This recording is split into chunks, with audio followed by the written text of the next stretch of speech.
अच्छा जी,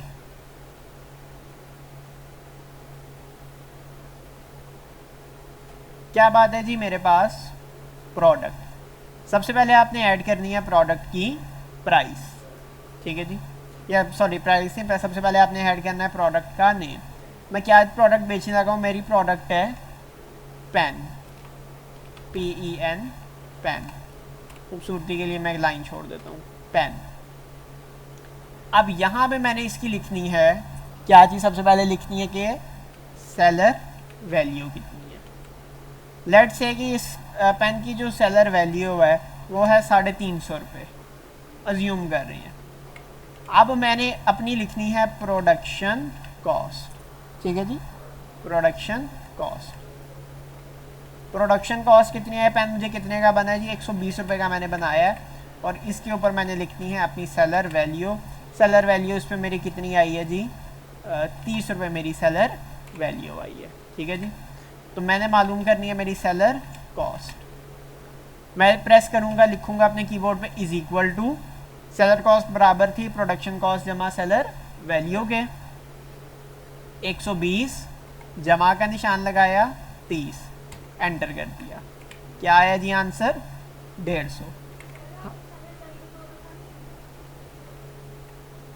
ये seller value है, ये सेलर कॉस्ट है। ओ सॉरी, क्या था इसका, कस्टमर वैल्यू, कस्टमर वैल्यू लिखना था। अब यहाँ पे मैंने मालूम करना है प्रॉफिट, ठीक है जी। प्रॉफिट है, अल्लाह आपका भला करे, customer cost is equal to लिखा, कस्टमर कॉस्ट कितनी थी 350 माइनस सेलर कॉस्ट कितनी है 150, 200 रुपये का आपको प्रॉफिट हो रहा है सीधा सीधा। ओके जी, आगे देखते हैं, एक दूसरी प्रोडक्ट लेते हैं। वो दूसरी प्रोडक्ट है जी मेरे पास mobile. Customer value mobile customer देगा मुझे 30,000 का। प्रोडक्शन मुझे मोबाइल पीछे से पड़ा है 25,000 का। उसकी जो सेलर वैल्यू है वो है मज़ीद 1,000, चलो 2,000 लगा लेते हैं, 12,000 हो गया, 2,000। अब यहाँ पे मैंने फार्मूला लगाया हुआ था, अभी देखो मैं क्या करने लगा हूँ। अगर आप लोग गौर करें तो ये आपको छोटा सा डॉट नज़र आ रहा है लगा हुआ। पहले कर्सर ऐसे था, मैं इस डॉट पे आया, कर्सर चेंज हुआ, मैंने इसको पकड़ के ऐसे नीचे कर दिया और इधर से इसको नीचे कर दिया। अब आप मुझे बताओ दोनों चीज़ों में किस में प्रॉफिट ज़्यादा है, 200 रुपये वाली चीज़ बेचोगे या जिसमें 200 रुपये बच रहे हैं, जिसमें 3,000 रुपये बच रहे हैं, 3,000 वाली बेच रही है। लेकिन अभी बात हमारी कैलकुलेशन पूरी नहीं हुई। और भाई आप लोग ये बात क्यों देख रहे हो कि उसकी जो प्रॉक है, जो उसकी प्रोडक्शन कॉस्ट है, उसमें कितना फ़र्क है। एक बंदे ने 100 मीटर रेस दौड़नी है, दो बंदों की आपने स्पीड का फैसला करना है 100 मीटर रेस दौड़ा के।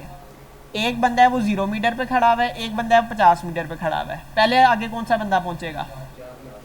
तो कभी आप मालूम कर सकते हो दोनों में से तेज़ कौन था, क्यों, क्योंकि दोनों के स्टार्टिंग पॉइंट ही डिफरेंट है। अभी हम लोग इनको पकड़ के लाएंगे सेम स्टार्टिंग पॉइंट पे। इसके लिए हम लोग कैलकुलेट करेंगे प्रॉफिट परसेंटेज, परसेंटेज प्रॉफिट, फिर हमें पता लगेगा कि किस चीज़ में कितना फ़ायदा है। ओके जी, परसेंटेज प्रॉफिट का क्या फॉर्मूला है, परसेंटेज प्रॉफिट बराबर है प्रॉफिट के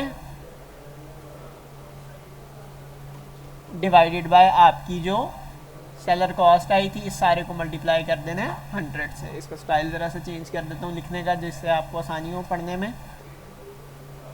आपका प्रॉफिट डिवाइडेड बाय जो कि आपकी सेलर कॉस्ट है मल्टीप्लाई बाय 100। आपको पता है सेलर कॉस्ट बराबर है production cost plus seller value के। यही फॉर्मूला मैं इधर डालने लगा हूँ।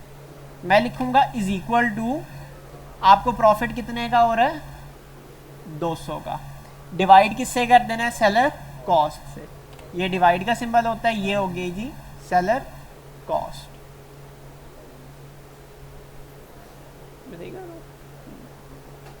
और मल्टीप्लाई किससे कर देना है 100 से। लें जी, यहाँ पे आपको तकरीबन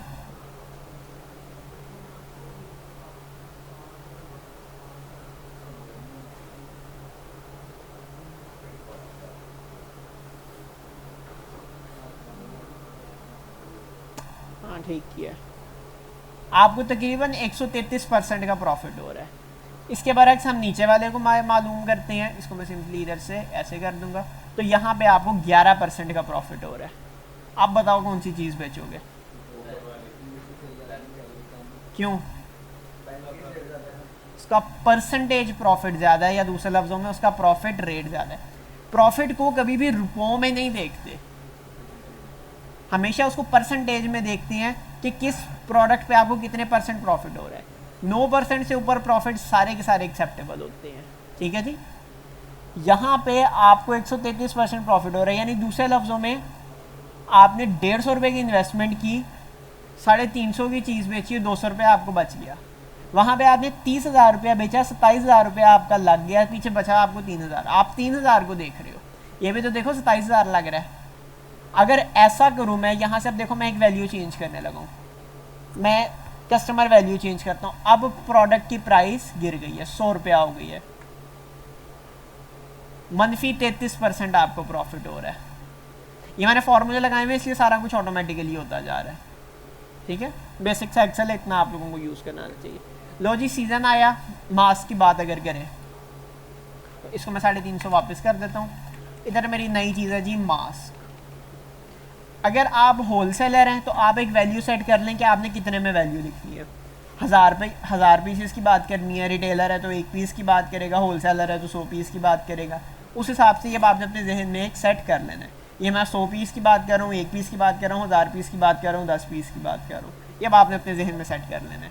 मैं अभी क्योंकि समझाने के लिए 1 पीस की बात, एक मास्क आजकल मिल रहा है 10 रुपये का, 1.5 रुपये का वो बन जाता है, 2 रुपये उसको बेचने पे लगते हैं। सॉरी, प्रोडक्शन कॉस्ट 2 रुपये, हाँ सेलर वैल्यू उसको 2 रुपये, तो उसकी सेलर कॉस्ट हम लोगों ने मालूम करनी है। उसी तरह मैं फार्मूले को कॉपी कर लूँगा, ये मैंने फार्मूले को काफ़ी ज़्यादा सेल्स में कॉपी कर लिया।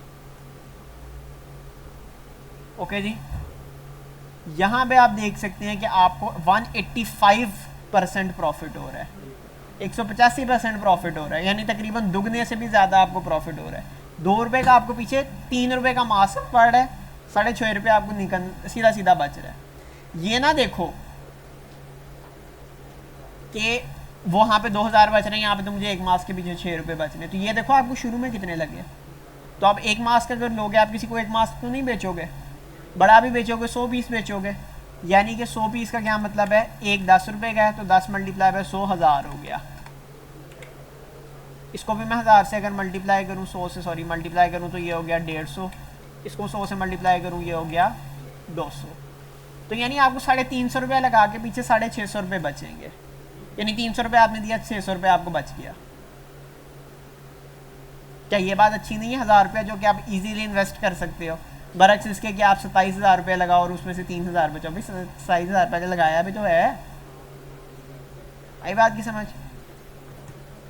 ये तरीका होता है हमारे पास अपनी प्रोडक्ट वैल्यू को, अपनी प्रोडक्ट की प्रॉफिट को कैलकुलेट करने का।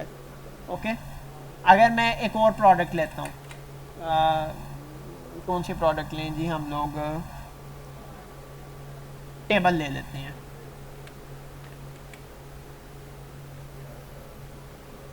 $200 2000 की टेबल बिक रही है, उसको बनाने में कितने लगे हैं जी, 1500, 15,000 हो गया, 1500 उसको बनाने में लगे हैं, 200 रुपया उसकी मेंटेनेंस का।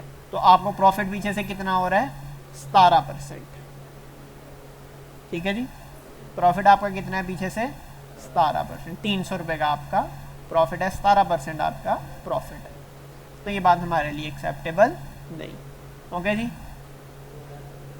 मैं आपको फॉर्मूले एक बार फिर से बनाना सिखा देता हूँ, वैसे पहले भी रिकॉर्ड हुए हैं लेकिन फिर देख लो।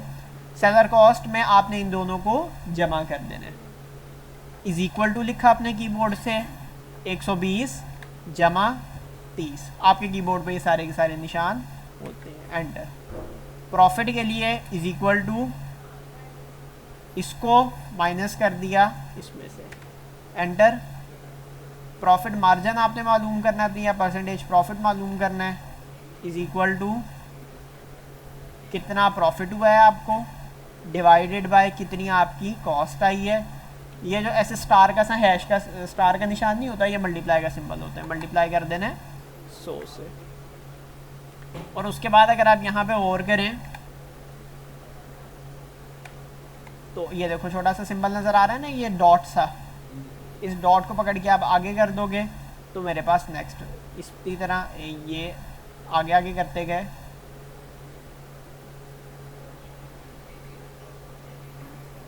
तो ये मेरा वो जो फॉर्मूला है ये आगे आगे जाता जाएगा। ठीक है जी, आगे बात की समझ किस तरीके से परसेंटेज प्रॉफिट कैलकुलेट किया जाता है। आज का आपको बाद में कंट्रोल एस से आपने इस शीट को सेव कर लेना है, जो भी आपने इस फाइल का नाम रखना है वो फाइल का नाम रख दें। इस तरह का पॉपअप आएगा, फाइल का नाम रख दें, इसका नाम मैं रख देता हूँ प्रॉफिट कैलकुलेटर, एंटर, डन। आज मैंने आपको सिखाया कि किस तरीके से आप एक्सेल पे अपना प्रॉफिट कैलकुलेट कर सकते हैं। डन हो गया, क्या बात है बोनस की।